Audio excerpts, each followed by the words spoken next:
Το ντοκιμαντέρ του Κράς παρουσιάζει το χρονικό της μεγάλης λαιλασίας. Ξεσκεπάζει συνωμότες και αποκαλύπτει την ομή αλήθεια με ντοκουμέντα, αποδείξεις και ονόματα.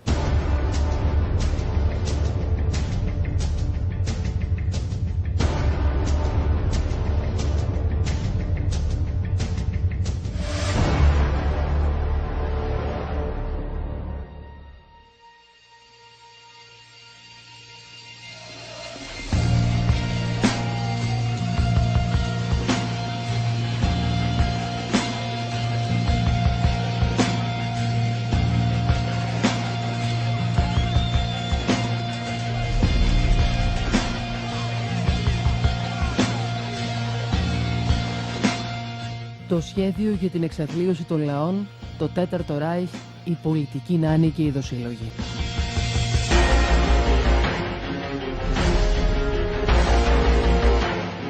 Τα έθνη στο απόσπασμα, οι λαοί στα κάγκελα. Αναλαμβάνετε, κύριε Πρόεδρε, την Προεδρία της Ελληνικής Δημοκρατίας για μία πενταετία όπου θα σημειωθούν σημαντικά γεγονότα και εξελίξεις. Η ευρωπαϊκή ενοποίηση θα προωθηθεί με την ψήφιση ενδεχομένως και της συνταγματικής συνθήκης. Τα εθνικά σύνορα και ένα μέρος της εθνικής κυριαρχίας θα περιοριστούν χάρη της ειρήνης και της ευημερίας και της ασφάλειας στη διευρυμένη Ευρώπη. Τα δικαιώματα του ανθρώπου και του πολίτη θα υποστούν μεταβολές καθώς θα μπορούν να προστατεύονται αλλά ίσως και να παραβιάζονται από αρχές και εξουσίες πέραν των γνωστών και καθιερωμένων. Και πάντως η δημοκρατία θα συναντήσει προκλήσεις και θα δοκιμαστεί από ενδεχόμενες νέες μορφές διακυβέρνησης. Greetings Greece. We are anonymous.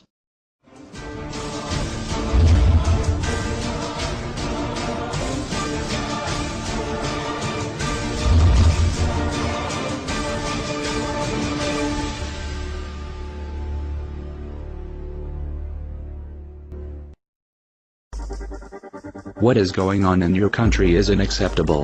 You were chosen by your people to act on behalf of them and express their wishes, but you have derogatorily failed. You have killed the most sacred element your country had, and that is democracy. Democracy was given birth in your country, but you have now killed it. What an irony. Your own people hate you and you stare at them doing nothing to prevent that. You have joined the IMF against your people's acquiescence. You have so introduced a new dictatorship upon your people's shoulders and allowed the bankers and the monarchs of the EU to enslave them both economically and politically. They pay their government's mistakes heavily, and you made foreign people hate them for something they are not responsible for. What a shame. Police is taking advantage of its powers and attacks people who demonstrate in order for justice to be done. We are anonymous. We are legion. We do not forgive. We will not forget. Expect us. They demonstrate against you, but you do not want their voices to be heard. You deprive them from their right of freedom of expression and of their right to live. Your arbitrary actions must be punished. By signing the ACTA bill, you are going to deprive your people from further freedom, and you are pushing them one step towards oppression. You ignored our warnings and now we are in charge. We are anonymous. We are legion. We do not forgive. We do not forget. You should have expected us. People should not be afraid of their governments. It's governments that should be afraid of their people.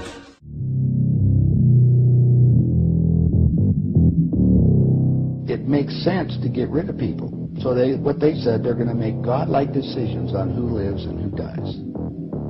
Now, obviously, some of the meetings we sat on, we were planning on using neutron bombs on the major cities, because that contains most of what they call... You actually heard this? I sat in on the meetings. I was in the game big time. In fact, I was making such a mess, they decided rather than kill me, which they could, they just invited me into the inner group and asked me to be the finance chairman. And at that point, I probably would have been in, Secretary of the Treasury or something, whatever they wanted to do with me. Side of the game, when we started to use neutron bombs, today they figure that biologicals are much cheaper. Mm-hmm. They're still planning on, the plan is to get a war started in the Middle East. And they're still planning on using a neutron bomb, or one of the bombs that they've got developed on Israel. Mm-hmm. And that's to begin World War III, mm-hmm. which is all on the cards. And it's going to happen. They even put a monument up for this whole program. It's called the Georgia Guidestones. Mm-hmm. you know, yeah. outside of Atlanta, you know, and they've got it all set down there. It's all in 8 languages. They want it, basically it's fait accompli as far as they're concerned.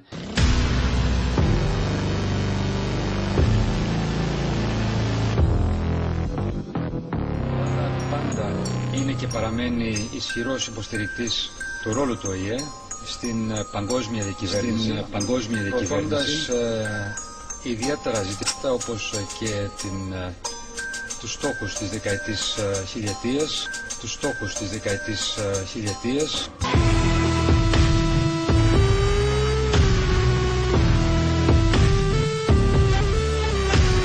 Can you pin down exactly what would keep investors happy, make them feel more confident? That's a tough one. Personally, it doesn't matter. See, I'm a trader. I don't really care about that kind of stuff. I go with if I see an opportunity to make money, I go with that. So for most traders, it's not about, we don't really care that much how they're going to fix the economy, how they're going to fix the whole situation. Our job is to make money from it. And personally, I've been dreaming of this moment for 3 years. I have a confession, which is I go to bed every night, I dream of another recession. I dream of another moment like this. Why? Because people don't seem to maybe remember, but the 30s depression, the depression in the 30s, wasn't just about a market crash. There were some people who were prepared to make money from that crash. And I think anybody can do that. It isn't just for some people in the elite. Anybody can actually make money. It's an opportunity. When the market crashes, when the euro and the big stock markets crash, if you know what to do, if you have the right plan to set up, you can make a lot of money from this. For example, hedging strategies is one. Then investing in bonds, treasury bonds, that sort of stuff. If you could see the people around me, jaws have collectively dropped at what you've just said. I mean, we appreciate your candour, however, it doesn't help the rest of us, does it, or the rest of the Eurozone? I would say this, listen, I would say this to everybody who's watching this. This economic crisis is like a cancer. If you just wait and wait thinking this is going to go away, just like a cancer, it's going to grow and it's going to be too late. What I would say to everybody is get prepared. This is not a time right now to wishful thinking the government is going to sort things out. The governments don't rule the world. Goldman Sachs rules the world. Goldman Sachs does not care about this rescue package, neither does the big funds. So actually, what I would actually tell people, I want to help people. People can make money from this. It isn't just traders. What they need to do is learn about how to make money from a downward market. The first thing people should do is protect their assets, protect what they have. Because in less than 12 months, my prediction is the savings of millions of people is going to vanish. And this is just the beginning. So I would say be prepared and act now. The biggest risk people can take right now is not acting.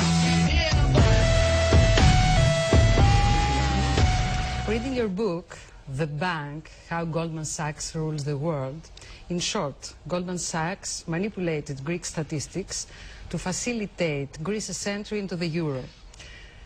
What really happened, and at the end of the day, who really profited?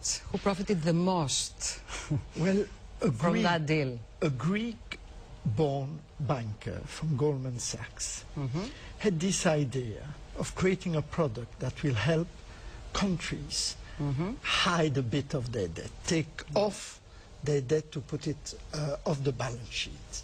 And so she went to go to the Greek government, Mr. Simitis, saying, we can do that for you. Yes. The problem is that it was helping a country to cheat, to enter into the euro, even if Europe was very keen of having Greece. Yes. Goldman Sachs did help Greece to massage the figures. Who won? Well, short term, Goldman Sachs made a lot of money, yes, and Greece went into the euro. Medium term, Greece is in a mess today, and Goldman Sachs is full of scandals. Continuing, we see that you say doing business with Goldman Sachs is like swimming with sharks. It is a very dangerous, extreme sport. Do Goldman Sachs clients stand any chance of surviving in such dangerous waters? Goldman Sachs clan know very well that it's a double-edged game, that on the one hand, they will have the best advice, and that's why they pay for it, and on the other hand, Goldman Sachs can use the information to play against them.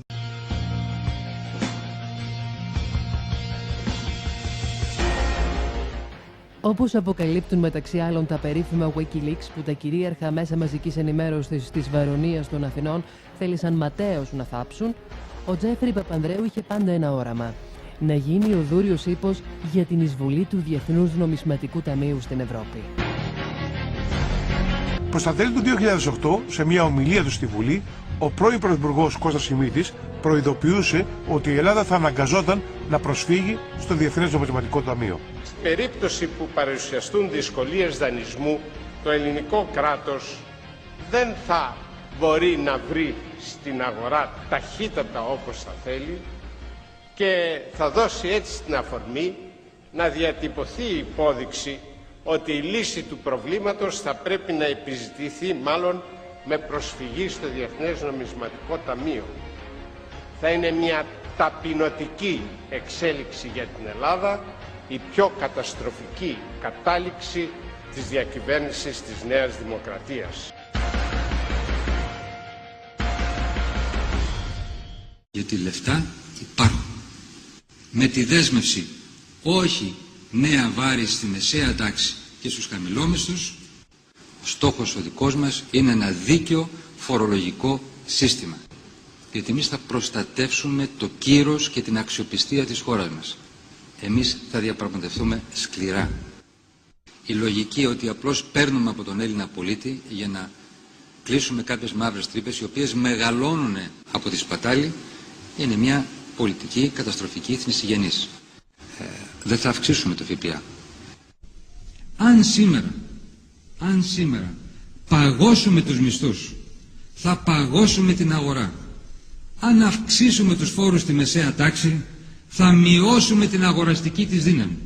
Θα βαθύνουμε την ύφεση, θα μειώσουμε τα έσοδα του κράτους και θα επέλθει ο φαύλος κύκλος της κατάρρευσης. Πρώτον, στήριξη του εισοδήματος με αυξήσεις πάνω από τον πληθωρισμό.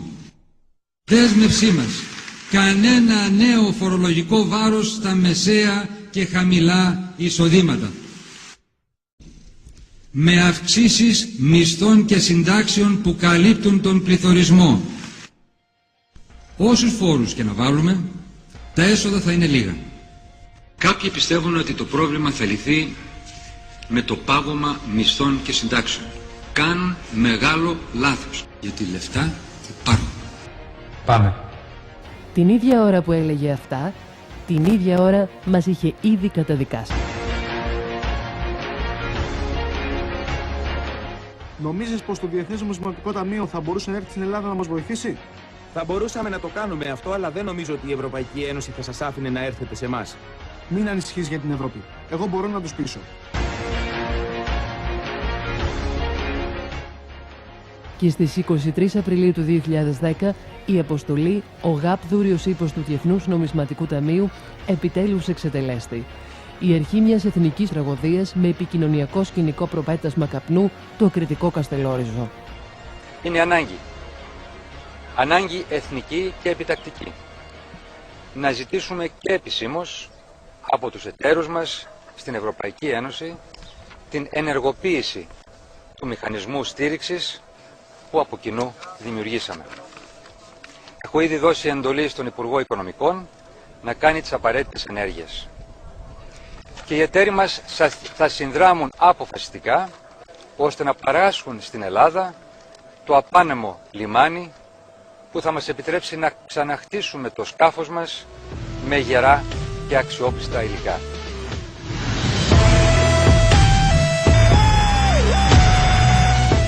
Έτσι φτάσαμε στον εκβιασμό του πρώτου μνημονίου. Είχαν προηγηθεί εκτός εθνικών συνόρων οι ταμές δηλώσεις του Μιρέα Παπακοσταντίνου περί ελληνικού τιτανικού, αλλά και το ραγιαδίστικο κυβερνό μια διεφθαρμένη χώρα. Τα σπρέ των ομολόγων παίρνουν φωτιά, ενώ κάποιοι κερδίζουν δισεκατομμύρια από τα CDS. Τα παπαγαλάκια των μίντια οριάζουν. Ο λαός τρομοκρατείται, όμως κάποιες ελεύθερες φωνές λένε την αλήθεια.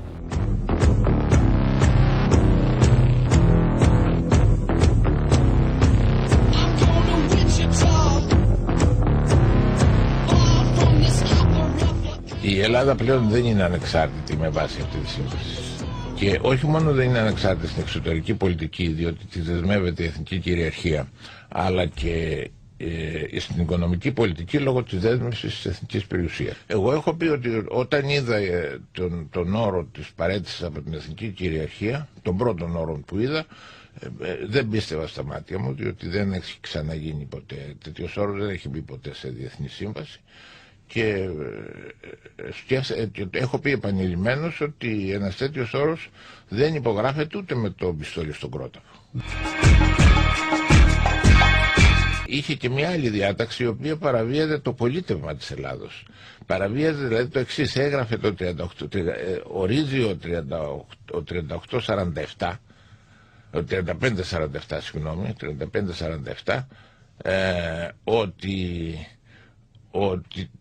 ότι δεν απαιτείται κύρωση των συμβάσεων από τη Βουλή. Ήρθε δηλαδή ένας απλός νόμος να καταργήσει το Σύνταγμα. Το ζήτημα είναι ότι υπάρχει μια διαρκής παραβίαση του πολιτεύματος της δημοκρατίας. Αυτή τη στιγμή η εξουσία που ασκείται στο εσωτερικό με βάση αυτές τις ανυπόστατες συμβάσεις, οι οποίες δεν πέρασαν από τη Βουλή των Ελλήνων, σημαίνει ότι ασκείται μια πραξικοπηματική εξουσία, μια κατοχή, και ακόμη και η εξουσία της Τρόικας που έρχεται και ελέγχει την ελληνική διοίκηση και εξευτελίζει καθημερινώς στην Ελλάδα είναι παράνομη.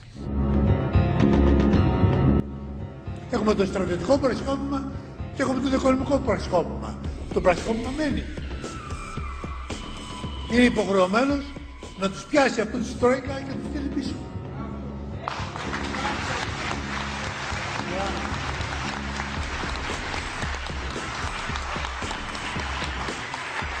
Μας έχουν τυλίξει σε μια κόλλα χαρτί αυτοί όλοι. Γιατί πιστεύω ότι είμαστε κοπάδι. Έτσι και δεν είμαστε κοπάδι και αγριέψουμε, μόνο με τη δύναμη μπορούμε να το επιβάλλουμε.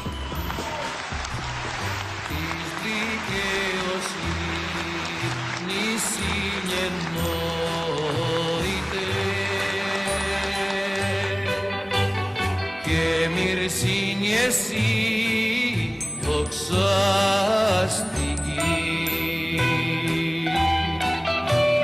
Μη παρακαλώ σας μη παρακαλώ σας μη παρακαλώ σας μη.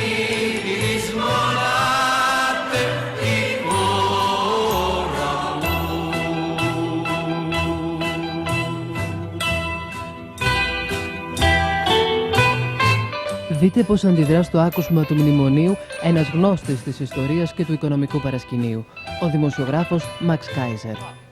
As we've been saying on this show from the beginning, the objective of the outside forces, that being the IMF, which is controlled by the US, which is controlled by Wall Street, is to simply grab all of Greece's assets for pennies on the dollar and to annex the entire country of Greece, and that they should forego their sovereignty and their independence. Now they're just one more ride on Disneyland. Congratulations, Greece.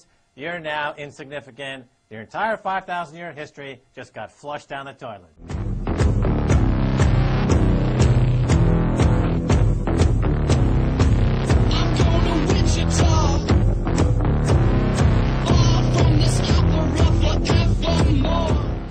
Το ταπεινωτικό μνημόνιο ανοίγει τον ασκό του αιώλου και το κατευθυνόμενο προπαγανδιστικό παραλήρημα κατά της Ελλάδος και του λαού της παίρνει διαστάσεις χιονοστιβάδας. Προεξάρχοντες οι Γερμανοί με ανιστόρητες αναφορές και σχόλια νεοναζιστικού τύπου. Danke, Harald. Ja, um das heutige Griechenland besser zu verstehen, da müssen wir weit, weit, weit zurück, nämlich bis in die Antike. Denn der Erfindungsreichtum der alten Griechen prägt bis heute unsere Kunst, aber natürlich auch unsere Kultur. Sie erfanden den Analverkehr.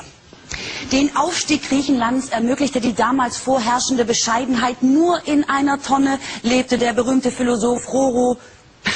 Völliger Quatsch. Diogenes natürlich. Die alten Griechen haben aber auch ganz Europa militärisch gerettet. Ja, denn sie schlugen die Perser bei der Schlacht von Salamis. Glück gehabt.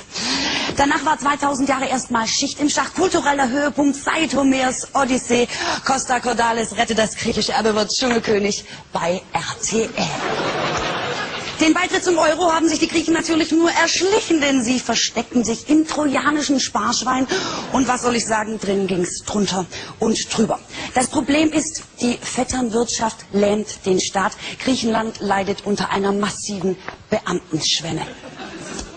Die EU setzt die Griechen natürlich jetzt unter Druck. Athen muss sparen und falls das nicht funktioniert, dann schicken wir neben ihm hier noch ein paar andere Altlasten rüber. Vorsicht. Wenn es bei den Griechen jetzt trotzdem nicht hinhaut, kann ja passieren, dann ein konstruktiver Vorschlag jetzt für die EU. Einfach Griechenland an die Türkei verkaufen. Da freuen sich alle und früher oder später haben sie sich ganz doll lieb.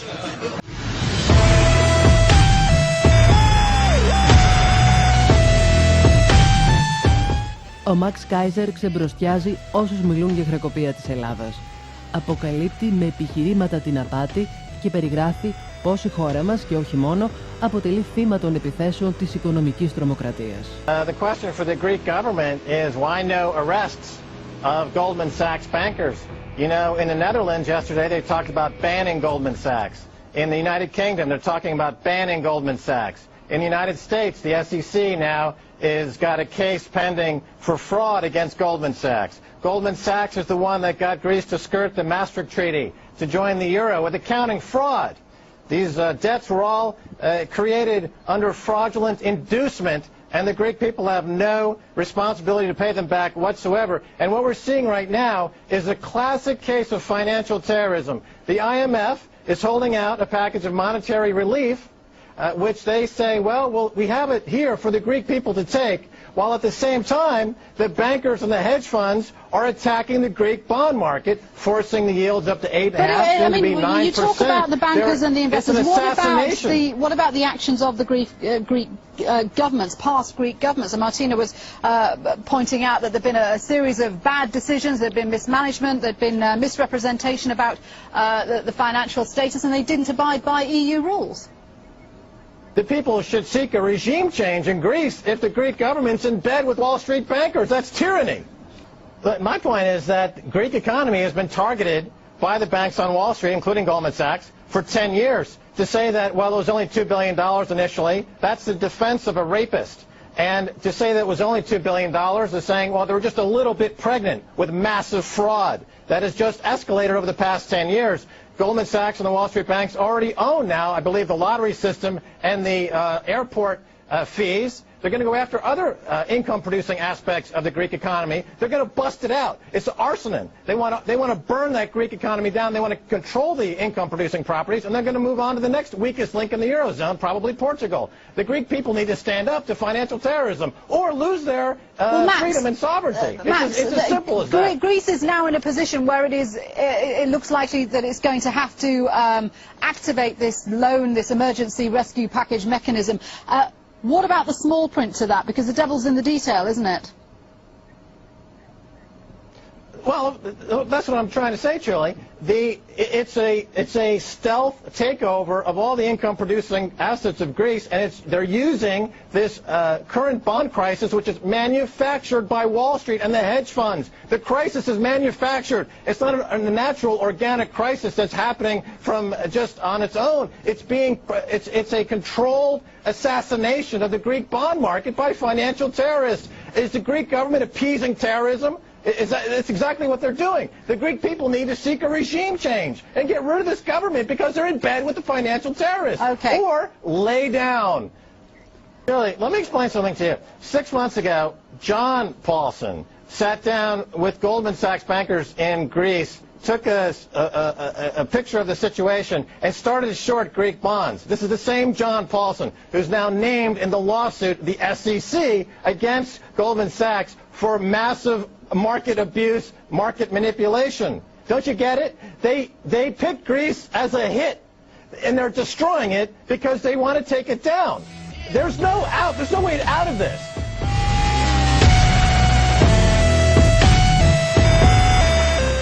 Let's start with possibility that George Soros might be possibly causing the demise of the euro? It started with a secret meeting. Go ahead and take it away. I think we have now powerful circumstantial evidence that would put any investigator right on the trail.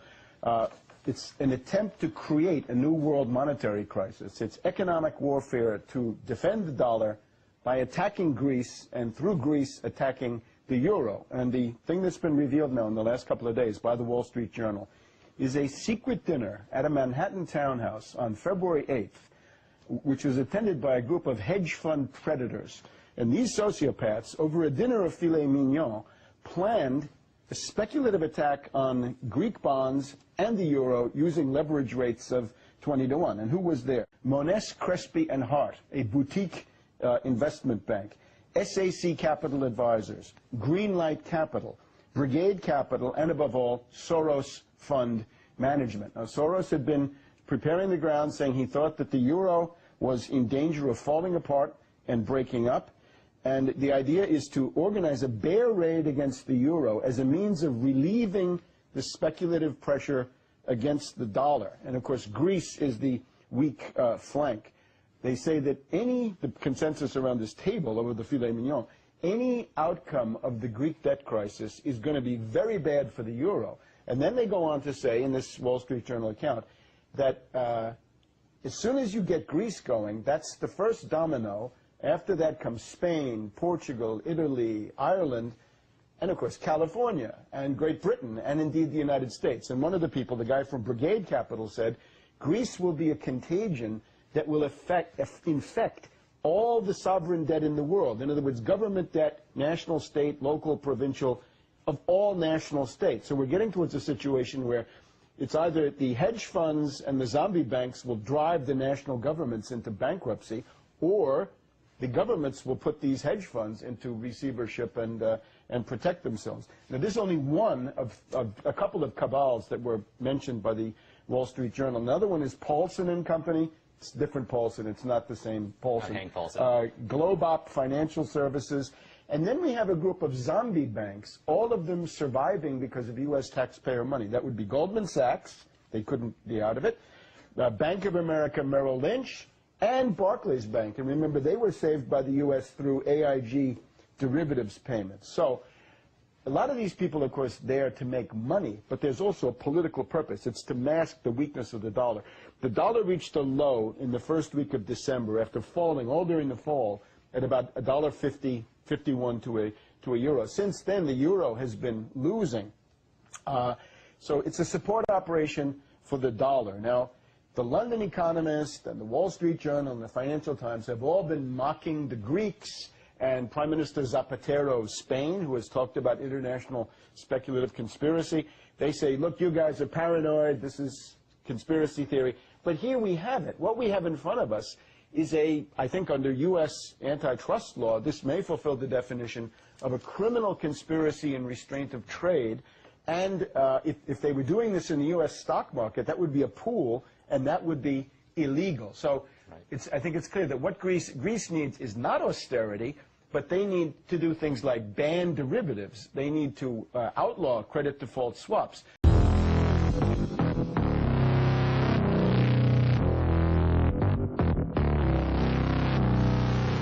Άκρα του τάφου σιωπή. Ελληνική φωνή υπεράσπισης μας στο εξωτερικό δεν ακούγεται. Στο Ευρωπαϊκό Κοινοβούλιο όμως αναλαμβάνουν να μιλήσουν με τη φωνή της αλήθειας προσωπικότητες όπως ο Βρετανός Νάιτζελ Φάραντζ και ο Γερμανός Ντάνιελ Κομπετίτ του Κόμματος των Πρασίνων. We were told that when we had a president, we'd see a giant global political figure. The man that would be the political leader for 500 million people. The man that would represent all of us on the world stage. The man whose job was so important that, of course, you're paid more than President Obama. Well, I'm afraid what we got was you. And I'm sorry, but after that performance earlier that you gave, and I don't want to be rude, but you know, really, you have the charisma of a damp rag and the appearance of a low-grade bank clerk. And the question that I want to ask, that we're all going to ask is, who are you? I'd never heard of you. Nobody in Europe had ever heard of you. I would like to ask you, President, Who voted for you? And what mechanism? Oh, I know democracy is not popular with you lot. And what mechanism do the peoples of Europe have to remove you? Is this European democracy? Well, I sense though that you're competent and capable and dangerous, and I have no doubt that it's your intention to be the quiet assassin of European democracy and of the European nation states. You appear to have a loathing for the very concept of the existence of nation states. Perhaps that's because you come from Belgium, which of course is pretty much a non-country. But since you took over, we've seen Greece reduced to nothing more than a protectorate. Sir, you have no legitimacy in this job at all, and I can say with confidence that I can speak on behalf of the majority of the British people in saying we don't know you, we don't want you, and the sooner you're put out to grass, the better. Je veux dire par là que nous devons avoir un sens de la responsabilité et nous ne devons pas demander l'impossible. Moi j'ai l'impression, il y a un temps, on entendait I want my money back. J'ai l'impression qu'au gouvernement maintenant on dit I want to make money on the back of the Greece. Parce que c'est ça aussi, quand on emprunte à 1,5 ou 3% et qu'on donne à la Grèce à 3, à 5 ou 6%, on fait de l'argent sur le dos de la Grèce. C'est intolérable. Et puis alors, l'Europe peut prendre des initiatives. Guy Verhofstadt a raison quand il a parlé d'un fonds monétaire européen, d'un fonds d'investissement et de solidarité pour lever un emprunt européen. Il faut changer les traités. Eh bien, ici, camarades, ici, dans ce Parlement, nous avons la possibilité de prendre une initiative pour changer les traités. N'attendons pas le Conseil, ils sont incapables de décider. Prenons l'initiative, une initiative commune de ce Parlement pour changer les traités, pour qu'enfin il y ait un fonds monétaire européen qui puisse justement s'attaquer à la spéculation. Nous pouvons le faire, yes we can. Let's do it. Et maintenant, je voudrais dire autre chose sur le pilotage de ce qui se passe en Grèce. Je demande à la Commission d'associer la DG Emploi au pilotage pour qu'on mesure aussi ce qui se passe en Grèce. Et je demande au Conseil de dire au FMI d'associer le Bureau international du travail au pilotage de ce qui se passe en Grèce. Parce que ce sont des êtres humains, il y a des problèmes d'emploi, il y a des salariés, et je trouve que ce n'est pas seulement la finance qui doit dicter, mais aussi la sécurité et les bureaux internationaux du travail, où la DG Emploi serait un correctif à la folie des fois de ceux qui ne décident que sur la finance. Et puis, un dernier point. Il y a une possibilité d'aider le budget grec. Simple. C'est de prendre une initiative, l'Union européenne, pour le désarmement dans la région. C'est-à-dire une initiative politique, Grèce, Turquie, pour le désarmement. C'est-à-dire une initiative politique que les troupes turques, se retirent de Chypre Nord, qu'il y ait un désarmement. Je dis une chose, on est quand même hypocrite. Ces derniers mois, la France a vendu 6 frégates à la Grèce pour 2,5 milliards, des hélicoptères pour plus de 400 millions, des Rafales, un Rafale à 100 millions. Là, malheureusement, mon espionnage ne m'a pas permis de dire si c'est 10 ou 20 ou 30 Rafales. Ça fait presque 3 milliards. Et puis l'Allemagne a vendu 6 sous-marins dans les prochaines années à la Grèce il y a quelques mois. Ça fait 1 milliard. Mais on est complètement hypocrite. On leur donne de l'argent pour acheter nos armes. Je demande à la Commission de faire un rapport ici au Parlement européen et au Conseil sur toute la vente d'armes des Européens aux Grecs et aux Turcs ces dernières années. Qu'au moins il y ait transparence, qu'on le sache. Eh bien, je vous dis que si on agissait en manière responsable, assurons à la Grèce l'intégrité de leur territoire. Les Grecs ont 100 000 soldats. Plus de 100 000, l'Allemagne en a 200 000. C'est complètement aberrant. Un pays qui a 11 millions d'habitants a 100 000 soldats. Demandons cela à la Grèce. C'est peut-être plus efficace que de baisser les salaires de quelqu'un qui gagne 1000 €. Voilà ce que je demande à la Commission, d'être un peu juste.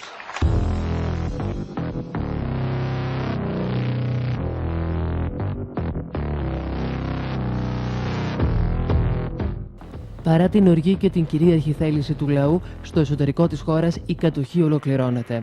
Οι κολοτούμπες και τζάμπαμαγκές της αντιμνημονιακής ρητορίας βοηθούν να ολοκληρωθεί το έργο του σύγχρονου δοσυλλογισμού.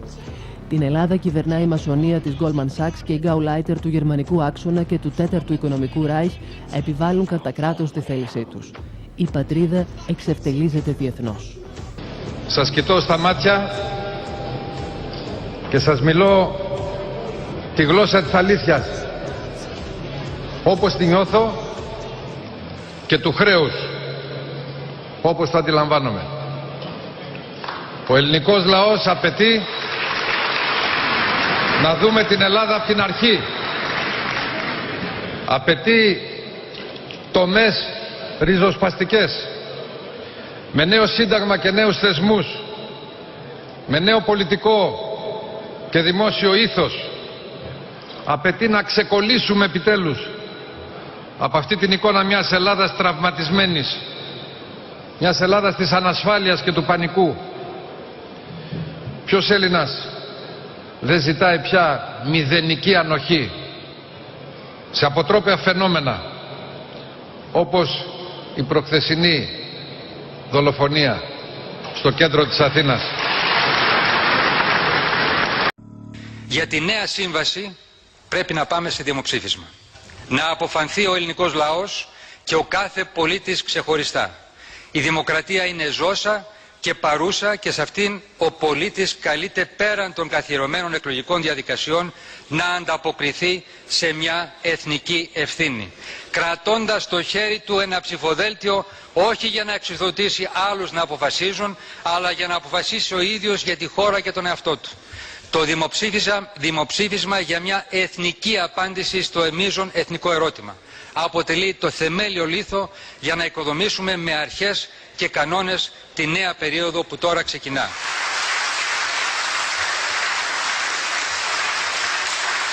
Θέλει να υιοθετήσουμε τη νέα συμφωνία ή θέλει να την απορρίψουμε? Είναι πραγματικά ένας άχρηστος, ένας βρωμο... Δηλητηρίασε τη Σύνοδο Κορυφής του G20 και παραλίγο να φάμε τα μούτρα μας. Το να μας πει στις Βρυξέλλες ότι δέχεται το ευρωπαϊκό σχέδιο και αμέσως μετά να προτείνει δημοψήφισμα χωρίς να μας έχει μιλήσει προηγουμένως είναι μια μαχαιριά στην πλάτη. Είναι ένα τεράστιο σκάνδαλο. Και μετά θα έπρεπε να του πούμε και ευχαριστώ. Ο Παπανδρέου πίστευε ότι θα μας... αλλά δεν κατανόησε με ποιους συνομιλούσε. Το παραλήρημα του Γάλλου Προέδρου κατά του Γιώργου Παπανδρέου συνεχίστηκε με την αντίδραση της Άγγελα Μέρκελ στο άκουσμα του δημοψηφίσματος που είχε προαναγγείλει λίγες ώρες πριν ο Γιώργος Παπανδρέου. Δεν έχω ξαναδεί ποτέ την Άγγελα σε τέτοια κατάσταση. Πίστεψε ότι είναι έτοιμη να τον πνίξει. Οι Γάλλοι και οι υπόλοιποι Ευρωπαίοι θα καταλήξουν να άρουν την υποστήριξή τους στους Έλληνες. Θα πούν στους εαυτούς τους, ματώνουμε για αυτούς τους άχρηστους που δεν θέλουν να κάνουν μεταρρυθμίσεις. Δηλαδή οι Έλληνες θα πρέπει να ξαναδημιουργήσουν ένα κράτος. Θα τους πάρει 20 χρόνια. Αυτή η χώρα ζει στην παρανομία. Όσο για τον Αμερικανό πρόεδρο, μπορεί να μην σχολίασε στις κάνες τον Γιώργο Παπανδρέου, ωστόσο τον άδειασε λίγες μέρες αργότερα στην τηλεφωνική επικοινωνία που είχαν οι δύο άνδρες. Από το περιβάλλον του Γιώργου Παπανδρέου έγινε γνωστό πως οι δύο ηγέτες συζήτησαν για τις πρωτοβουλίες που πήρε ο πρώην Πρωθυπουργός για τη μεταβατική κυβέρνηση για τις εξελίξεις στη Μεσόγειο, ενώ ο πρόεδρος Αμερικής φέρεται να ζήτησε οι δύο άντρες να έχουν τακτική επικοινωνία, κάτι που επιβεβαίωσε και το γραφείο του Πασόκ με βραδινή ανακοίνωσή του. Ο Λευκός Οίκος όμως θεωρεί πως ο χθεσινός διάλογος ήταν μάλλον ο τελευταίος μεταξύ Μπαράκ Ομπάμα και Γιώργου Παπανδρέου. Ο πρόεδρος Ομπάμα συνομίλησε σήμερα τηλεφωνικά με τον πρώην Έλληνα Πρωθυπουργό Γιώργο Παπανδρέου για να τον ευχαριστήσει για το έργο του στην Ελλάδα και τη συνεισφορά του στις ελληνοαμερικανικές σχέσεις κατά τη διάρκεια της ηγεσίας του τα δύο προηγούμενα έτη. Τους τελευταίους μήνες κυκλοφόρησαν σενάρια συγκυβέρνησης. Δεν μας αφορούν, το έχουμε πει πολλές φορές. Να συγκυβερνήσουμε σε τι, στο λάθος?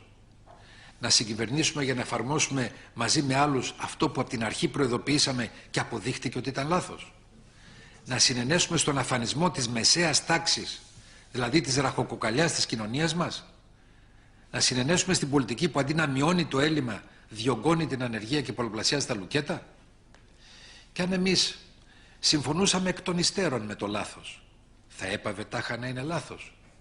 Και αν εμείς συμφωνούσαμε με τον κύριο Παπανδρέου, θα σταμάταγε η ανεργία? Θα περιοριζόντουσαν τα λουκέτα? Και κάτι ακόμα. Τη νέα εθνική γραμμή δεν πρέπει να την ξέρει ο ελληνικός λαός? Δεν πρέπει να έχουμε την κατανόηση του κόσμου? Αν εγώ πω ότι συμφωνώ με τον κύριο Παπανδρέου, θα ερεμήσει ο κόσμος?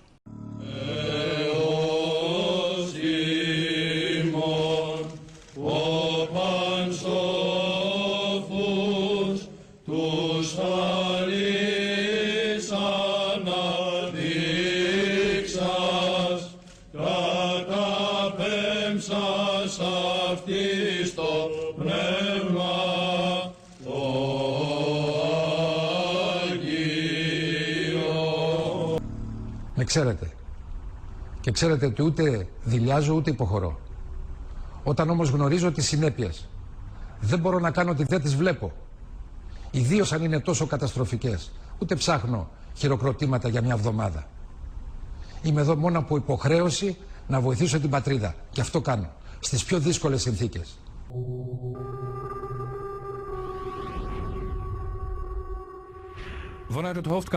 Η επιρροή της Goldman Sachs εξαπλώνεται από το αρχηγείο της στη Νέα Υόρκη σε ολόκληρη την Ευρώπη. Αυτός είναι ο Μάριο Μόντι, πρωθυπουργός της Ιταλίας και πρώην υπάλληλος της Goldman Sachs. Ο Μόντι βοηθούσε την Goldman Sachs να ανοίγει τις κατάλληλες πόρτες στην Ευρώπη. Λουκάς Παπαδήμος, σήμερα πρωθυπουργός της Ελλάδας, πριν στην Goldman Sachs. Ο Παπαδήμος ήταν κομμάτι του ελληνικού deal. Από το σχολείο της Goldman Sachs προέρχεται και ο νέος πρόεδρος της Ευρωπαϊκής Κεντρικής Τράπεζας, Μάριο Ντράγκη.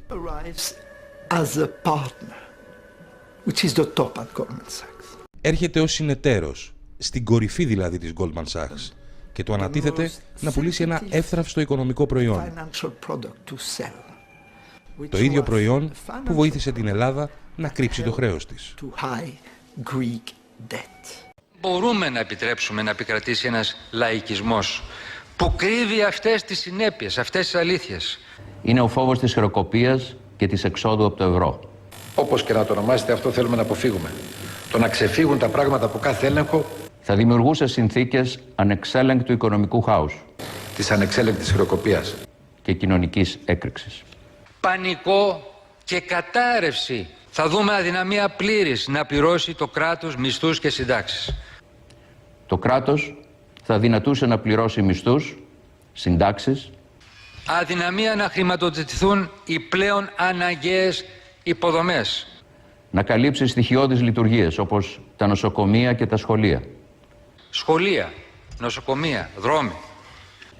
Επιχειρήσεις θα έκλειναν μαζικά. Σημαίνει κλείσιμο χιλιάδων επιχειρήσεων. Με κλειδωμένα μαγαζιά. Η εισαγωγή βασικών αγαθών, όπως φάρμακα, πετρέλαιο και μηχανήματα, θα γινόταν προβληματική. Αδυναμία εισαγωγής στη χώρα βασικών αγαθών. Κρέας. Με άδεια ράφια. Χωρίς φάρμακα. Φάρμακα, πετρέλαιο. Χωρίς καύσιμα. Και με δελτίο στα τρόφιμα.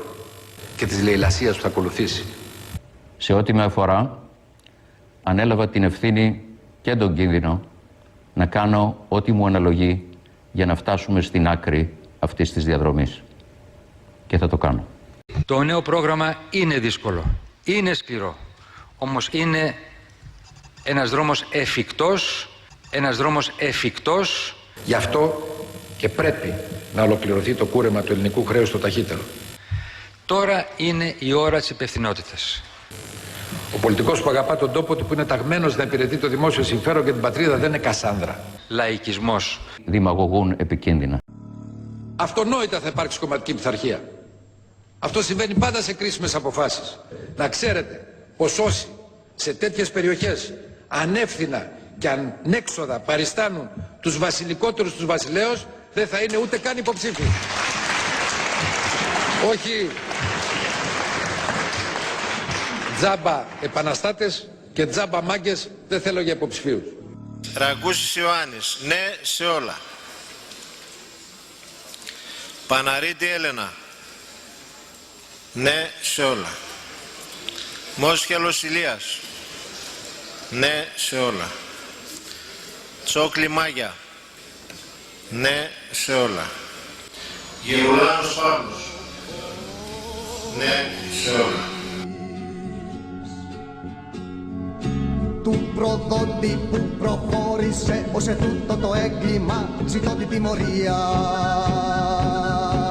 Εκείνου που δω και το σύνθημα του θάνατου, ζητώ την τιμωρία.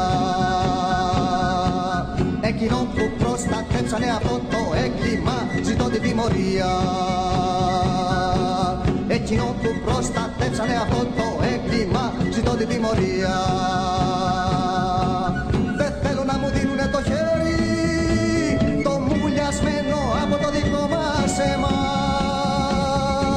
Δεν θέλω να μου δίνουνε το χέρι, το μουλιασμένο από το δικό μας αίμα. Εψήφισαν συνολικά 278 βουλευτές. Επί της αρχής, ναι, εψήφισαν 199 βουλευτές.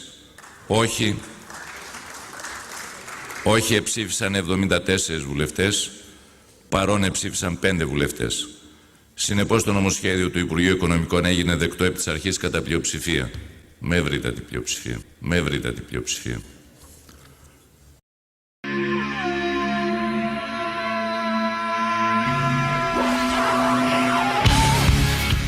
Παρά τα εκβιαστικά διλήμματα και τα ψευδεπίγραφα σχέδια σωτηρίας, η αλήθεια δεν κρύβεται. Το πρόβλημα δεν είναι η Ελλάδα. Η Ελλάδα είναι το πρόσχημα και ο αποδιοπομπαίος τράγος.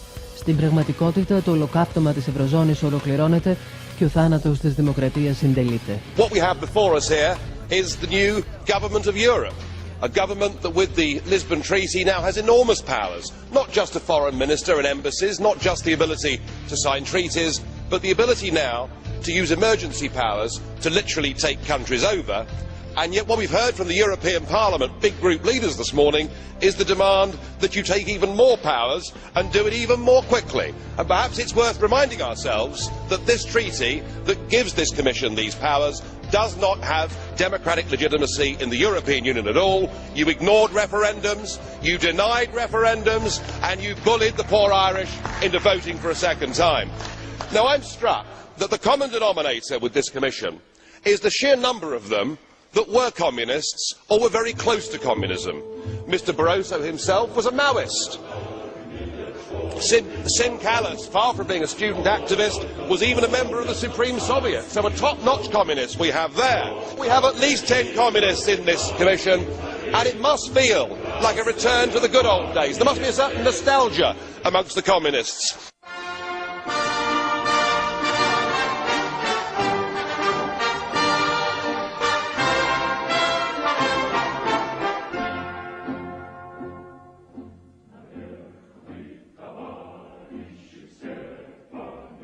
Do enjoy the 10th birthday of the euro, because I very much doubt you'll be celebrating the 20th. What we've seen this morning has been reminiscent of the old Soviet times. Do you remember when the 5-year plans were announced to be successes, often before they were even launched, with much talk of record harvests and wonderful production figures for tractors? And I suppose much like those days, we've been treated this morning to a succession of unelected, ageing bureaucrats telling us what a great success the whole thing's been. It's all delusional stuff. Just look around this chamber this morning. Just look at these faces. Look at the fear. Look at the anger. Poor old Barroso here looks like he's seen a ghost. You know, they're beginning to understand that the game is up. And yet in their desperation to preserve their dream, they want to remove any remaining traces of democracy from the system. And it's pretty clear that none of you have learned anything. You know, when you yourself, Mr Van Rompuy, say that the euro has brought us stability, I suppose I could applaud you for having a sense of humour, but isn't this really just the bunker mentality? We need democratic solutions to this. If you go on pushing your extreme euro nationalism, this will lead to violence. right across every member state in this union, and perhaps this is why we see the fear in the faces. Increasingly people are saying, we don't want that flag, we don't want the anthem, we don't want this political class, we want the whole thing consigned to the dustbin of history. With what Greece is going through now, to some extent, is what South Korea went through during the Asian economic crisis, in terms of where you have this very explicit war with democracy, you know, because with South Korea, they were in the middle of an election, and the IMF forced all of the presidential candidates to sign that they would support the IMF agreement. So they nullified the elections, essentially. It's like, you can vote, but it's not going to matter. You're going to have the same deal, right? Because they were worried that the person they were negotiating with didn't have enough political power to enforce the deal, and that he was going to lose the election. Yeah, this has been one of those moments when really the mask completely comes off. And the fact that this market system is at war with democracy. Greece is portrayed as sort of a nation of children that needs to, you know, have all of these, the keys to the car taken away.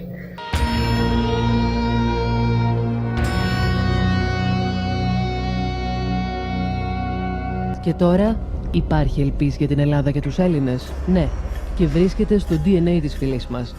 Οι σταυροφόροι της ανθελληνικής προπαγάνδας με τις νεοναζιστικές μεθόδους τους ας ανατρέξουν στον ίδιο το Χίτλερ. Ας ακούσουν τη φωνή του παγκόσμιου σκηνοθέτη Jean-Luc Godard, του γερμανού ιστορικού Albert Ritz και το φιλελληνικό κύμα που εξαπλώνεται ανάμεσα στους λαούς της Ευρώπης.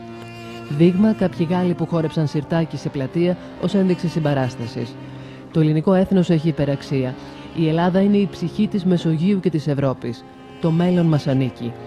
Μια πτυχή του πόσα μπορούμε να καταφέρουμε δίνει ο παγκοσμίου φήμης και ελληνικής καταγωγής διαφημιστής Πέτρος Οικονομίδης.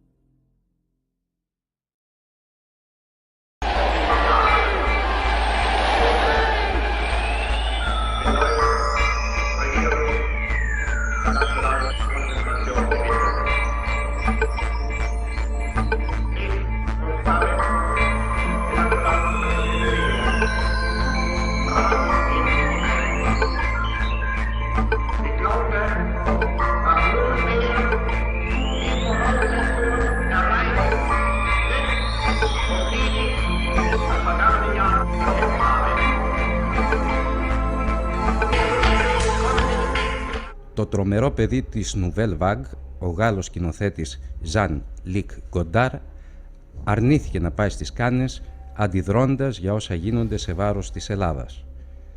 Μιλώντας σε Γάλλο δημοσιογράφο είπε «Είναι η Δύση που χρωστάει στην Ελλάδα. Η φιλοσοφία, η δημοκρατία, η τραγωδία. Πάντα ξεχνάμε τη σχέση ανάμεσα στην τραγωδία και τη δημοκρατία. Χωρίς το Σοφοκλή δεν θα υπήρχε ο Περικλής. Χωρίς τον Περικλή δεν θα υπήρχε Σοφοκλής. Ο τεχνολογικός κόσμος στον οποίο ζούμε τα χρωστά όλα στην Ελλάδα. Ποιος ανακάλυψε τη λογική? Ο Αριστοτέλης. Όλος ο κόσμος χρωστάει χρήματα σήμερα στην Ελλάδα. Λίγο αργότερα εξηγεί στον Guardian. Οι Έλληνες μας έδωσαν τη λογική. Τους το χρωστάμε. Ο Αριστοτέλης διατύπωσε το σπουδαίο επομένως της λογικής επαγωγής. Λέμε «δεν μ' αγαπάς πια, επομένως» ή «σε πιάσα με άλλον, επομένως». Χρησιμοποιούμε αυτή τη λέξη εκατομμύρια φορές, λαμβάνοντας τις σοβαρότερες αποφάσεις της ζωής μας. Ήρθε η ώρα να αρχίσουμε να πληρώνουμε για τη χρήση της.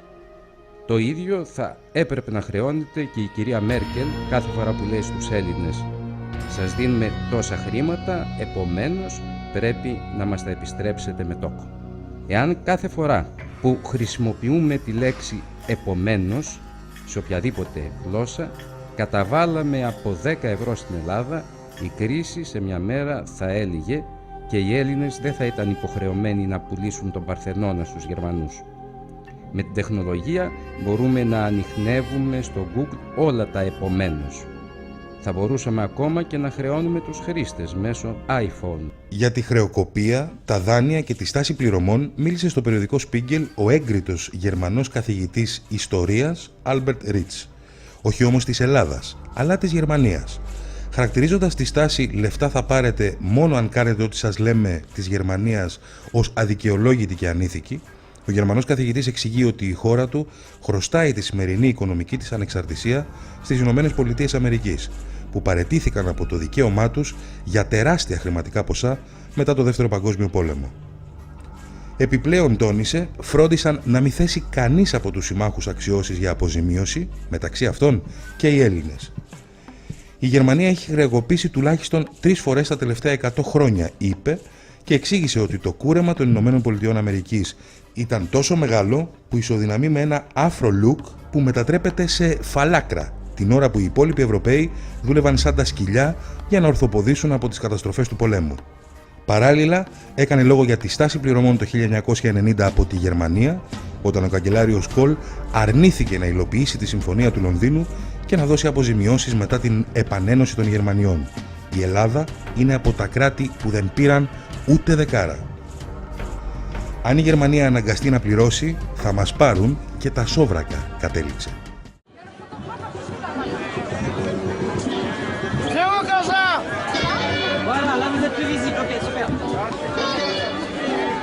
Si vous pouvez, il faut pas l'empêcher de vous voir.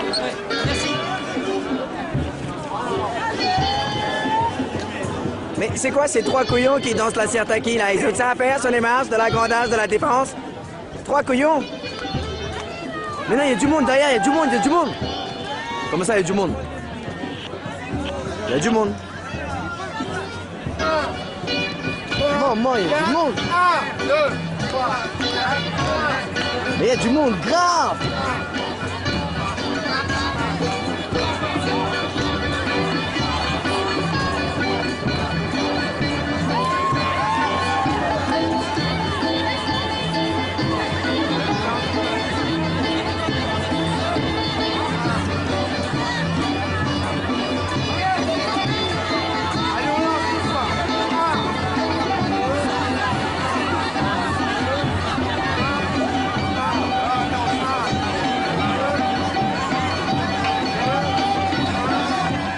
Before getting into my slides, I just want to say the following thing, that I think this is the most timely conference that I could possibly imagine. We've been through a wild roller coaster ride during the past 2 weeks. It's been unbelievable. And to be here today to talk about image is the perfect timing.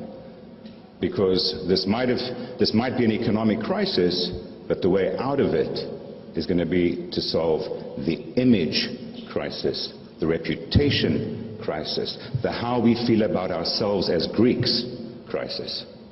This is what's got to be dealt with. It's clear that this crisis is way bigger than Greece, but we have become the poster child. We are to blame for that. And I keep saying this, we are to blame. Brand is what people think of you. Nothing more, nothing less. That's all it is. Everything is a brand. Whether you are aware of it or not, each one of us has got our brand. Very different to brand is branding, because branding is the process of managing your brand. In other words, it's the process of managing what people think of you. Very different. Greece is one of the greatest brands that's never been branded. We've spent millions over the years in promoting tourism. We have not been branding Greece. We have not been managing what people think of us. Here's a statement from Valéry Giscard d'Estaing, which he made last year, I think it was the beginning of May. He said, Europe without Greece is like a child without a birth certificate. And by the way, that's exactly what Europe feels at heart. The world knows that. A few weeks later, Focus comes out with this cover, which says fraudsters in the Euro family. Exactly the same image that I've got on my previous slide, except this time it's making a different kind of gesture. Two things to notice about this. Number one, we're fraudsters. Number two, we're now the Euro family. No longer the mother, the Euro family. Delegation. We've been relegated. And then I've got this remarkable image from last week. Have a look at the body language. And the statement there, Greece is something we can live without. And that's a statement from the French Minister for European Affairs. That's a big move. That's a huge move.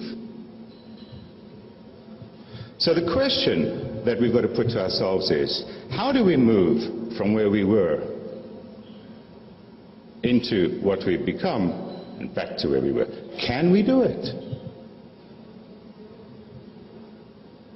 We are Greeks.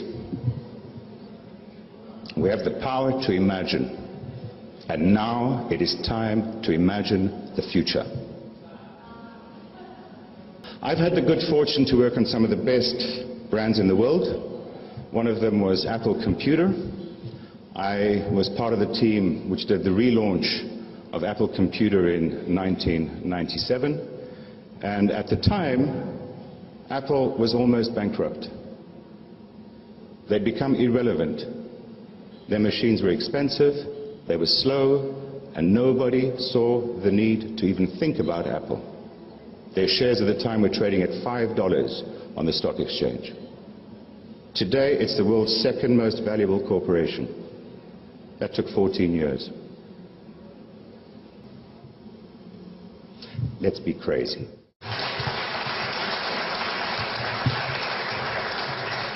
Here are some images from this very beautiful country. We've got lots of beaches like this. We sell them very well. We sell them very well in our tourism campaigns. We've got incredible monuments. We sell those very well.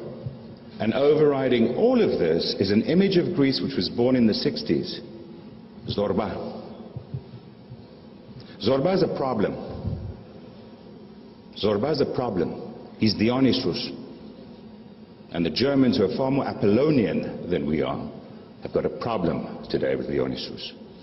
Because the guy they love, Yannis, Dimitris, Alexis, whatever his name might be, that they've all met on islands throughout Greece, who might have overcharged them for a coffee, is suddenly a thief and he's lazy.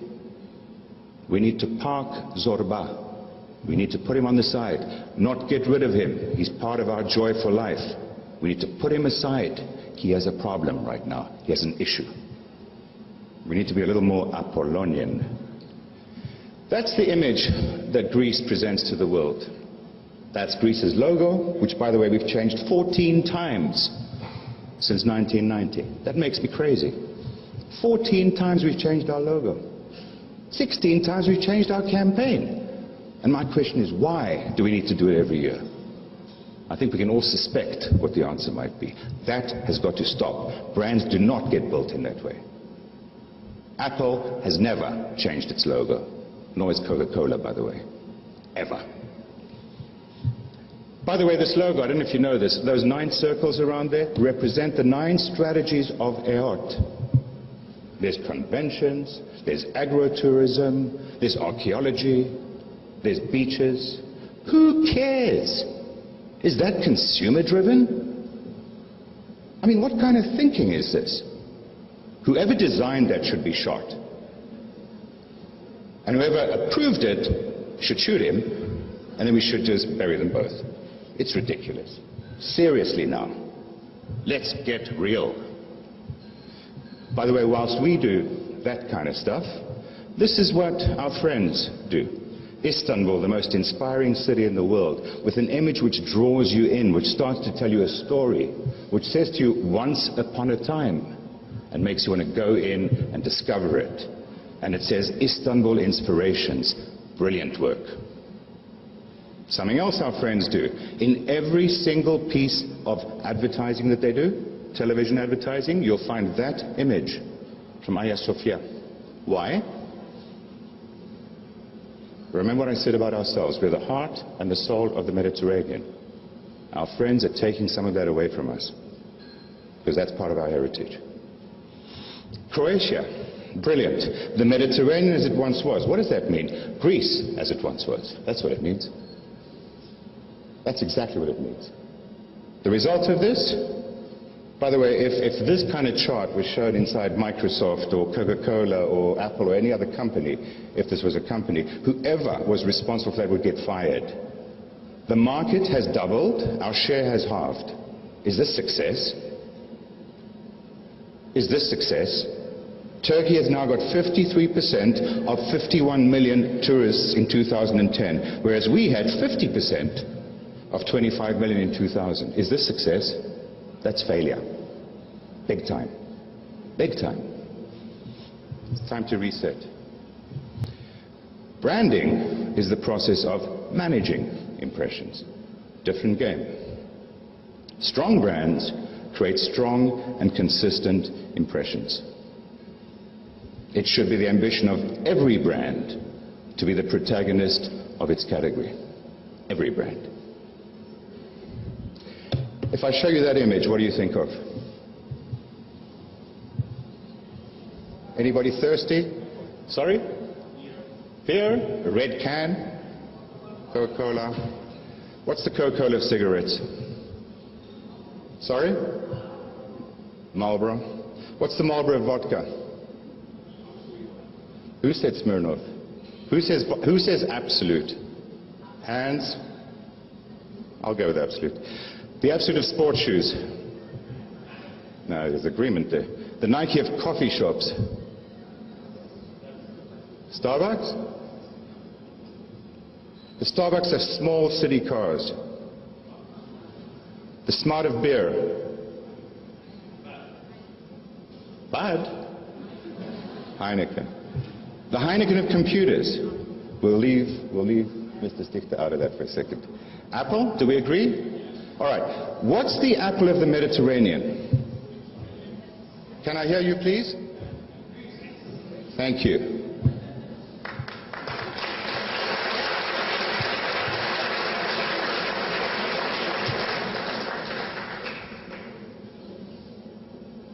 Sorry to disappoint you. By the way, I'm not saying that. That's the cover of Libération last week. That's the cover of Libération. One of the largest circulating French newspapers ran that with Greek characters. But yes, it is Greece, for God's sake. Let's fix it. Google. Google is in everybody's life, and I'm going to use Google as a bit of a brand barometer. Because on Google, people go and they search for things, and let's see what kind of results come up when they ask certain things of Google. First thing, Acropolis. 17.6 million results, if by the way in 0.24 seconds, remarkable. Ancient Greece, 15.7 million results.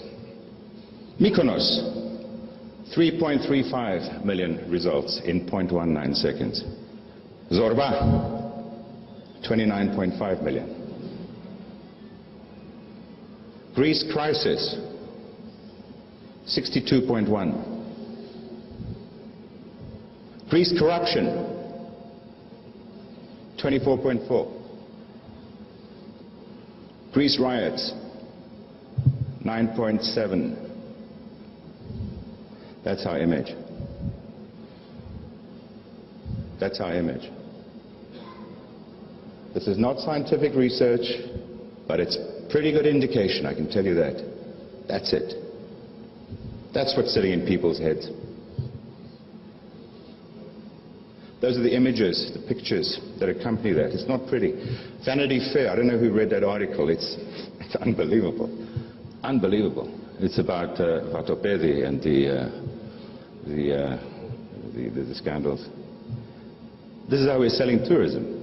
Against that beautiful backdrop, nice room to rent, good price.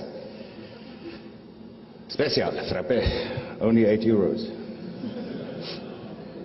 Special, with ice. Very good. problem.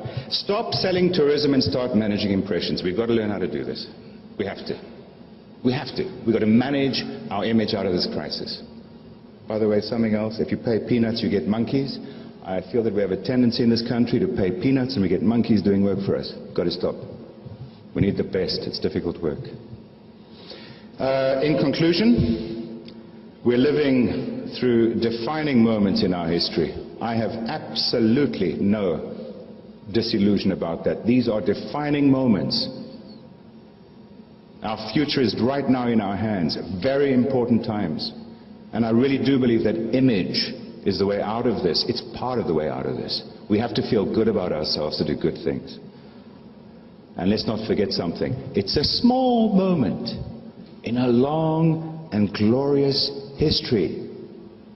It's a small little point. That's all it is. History will look back and laugh at this. I know it's not funny right now, but it's going to be funny. Let's make it look funny at some point. Our future rests in our hands because we are Greeks. We have the power to imagine, and now it is time to imagine our future. And I want to read to you an excerpt from my blog. It says, Greece is on the verge of bankruptcy, but we are not a bankrupt nation. We are Greeks, people with the power to imagine, people with the intelligence to turn imagination into reality. We imagined democracy. We imagined the Acropolis. Now it's time to imagine the future.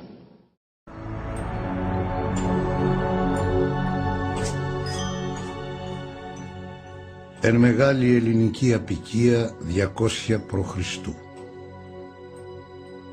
Ότι τα πράγματα δεν βαίνουν κατευχήν στην απικία, δεν μένει ελαχίστη αμφιβολία. Και μόλο που οπωσούν τραβούμε μπρος, ίσως καθώς νομίζουν ούκο λίγοι, να έφθασε ο καιρός να φέρουμε πολιτικό αναμορφωτή. Όμως το πρόσκομα και η δυσκολία είναι που κάμνουνε μια ιστορία μεγάλη, κάθε πράγμα, οι αναμορφωτέ αυτοί. Ευτύχημα θα ήταν αν ποτέ δεν τους χρειάζονταν κανείς. Για κάθε τι, για το παραμικρό ρωτούνε και εξετάζουν και ευθύς στο νου τους ριζικές μεταρρυθμίσεις βάζουν με την απέτηση να εκτελεσθούν άνευ αναβολής. Έχουνε και μια κλίση στες θυσίες. Παραιτηθείτε από την κτήση σας εκείνη. Η κατοχή σας είναι επισφαλής. Οι τέτοιες κτήσεις ακριβώς βλάπτουν τες απικίες. Παραιτηθείτε από την πρόσοδον αυτή και από την άλληνα, την συναφή και από την τρίτη τούτην ως συνέπεια φυσική. Είναι μεν ουσιώδης, αλλά τι να γίνει, σας δημιουργούν μια επιβλαβή ευθύνη. Και όσο στον έλεγχο τους προχωρούνε, βρίσκουν και βρίσκουν περιττά και να παυθούν ζητούνε. Πράγματα που όμως δύσκολα τα καταργεί κανείς. Κι όταν με το καλό τελειώσουνε την εργασία και ορίσαντες και περικόψαντες το παν λεπτομερώς, απέλθουν, παίρνοντας και τη δικαία μισθοδοσία, να δούμε τι απομένει πια μετά τόση δεινότητα χειρουργική. Ίσως δεν έφτασε ακόμη ο καιρός. Να μη βιαζόμεθα, είναι επικίνδυνον πράγμα η βία. Τα πρόωρα μέτρα φέρνουν μεταμέλεια. Έχει άτοπα πολλά βεβαίως και δυστυχώς η απικία. Όμως υπάρχει τι το ανθρώπινον χωρίς ατέλεια. Και τέλος πάντων, να τραβούμε μπρος.